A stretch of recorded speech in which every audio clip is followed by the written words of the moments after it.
Madam Chair, thank y'all very much for being here today. Y'all got a tough job. I recruited for a long time. I know how hard it is. So you've got a challenge, especially when only one out of every 5 American youth is eligible to join the military. The drugs, obesity, the lack of education, criminal activity, they prevent a lot of our young people from even wanting to get in the military. That's hard enough, but you know, this administration has made the job so much harder for you. I feel bad for you. The number one reason young people join the military is they have a family connection. The military is a family business. 80% of our force has a family member presently enlisted. After watching this administration's blunder in Afghanistan, tossing 20 years of sacrifice down the drain, why would a veteran encourage their child to sign up? I know you're running into that problem.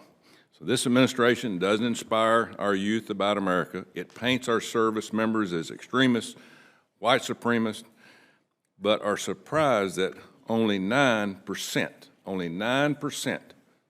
of young people even want to serve. That's a small pool. Faith in our military has collapsed. For decades, our military was the most trusted organization in America. Under President Biden, trust in the military has cratered 45%. What we have is a national security emergency. So, Secretary Miller, I've reviewed the list of speaking engagements for senior leaders at the Pentagon and could find no trace, zero, of anyone speaking publicly about recruiting the leaders of our military. But there were plenty of speeches on climate change, Pride Month, and global water security. What is going on here? What actions have the DOJ leaders taken to solve this crisis? Secretary Miller. Thank you, Senator, for that question. The senior leadership of the department, from Secretary Austin, Secretary Hicks, to the secretaries of the military departments, are absolutely focused on the issue of recruiting and critical retention. And we do see our senior leaders engaging on this topic. Just as recently as this past weekend, we had Army senior leadership that was on the Today Show talking about this issue, because we agree with you that it's important to get our message out to youth and influencers about the opportunities that service affords, and to kind of cut through the chaff that you mentioned on some of the more provocative rhetoric that is often shaped by well-intentioned but perhaps misinformed external providers.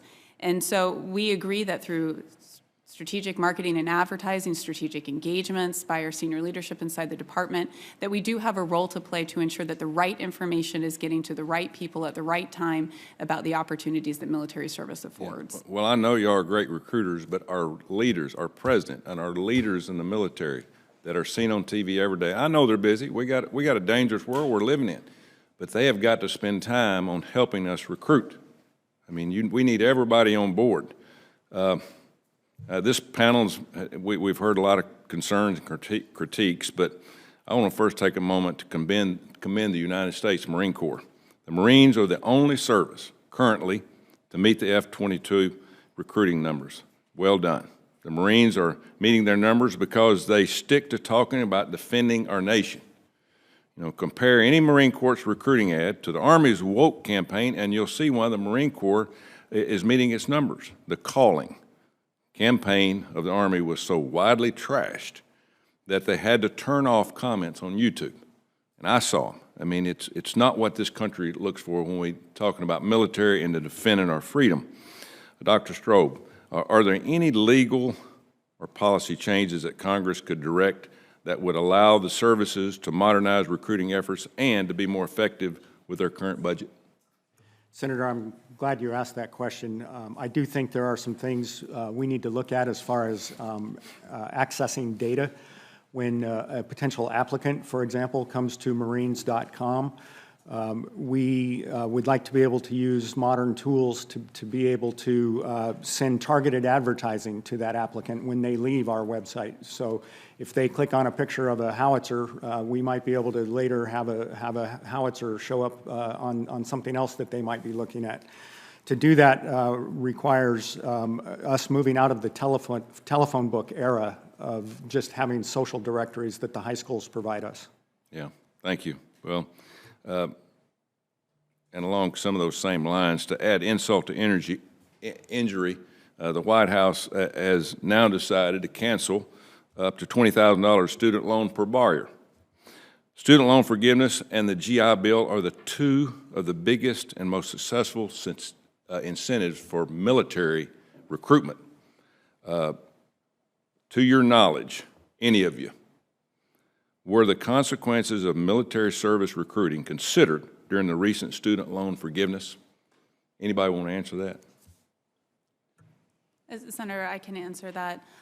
Certainly, for any strategic decision, all of the federal agencies are asked for input, and the White House does take that under consideration. As for the training and education incentives that the Department of Defense offers, that is still a robust package that we can offer to young men and women who are interested in joining the services. And one of the unique things that we have that perhaps other programs don't have is that under certain conditions, you can actually extend those benefits to your family members. And so we still believe that we have a very competitive package to offer to young men and women and potentially their families. Healthcare, GI Bill, Yes, sir. going to school, paying for school. I mean, they work for welfare benefits, okay? We all know that. We've all seen it, heard about it. And, you know, we need to correct some of this. But I want to end this on, I read an article from Thomas Spohr of the National Defense Director of Heritage. He says, the American military remains a faithful and loyal servant of the Republic. Most Americans are still proud and trusting of our military, but this trust and support cannot be taken for granted. If Americans perceive that the military is being exploited for political purpose or being used for experiments in woke social priorities, that support will evaporate and the consequences will be dire.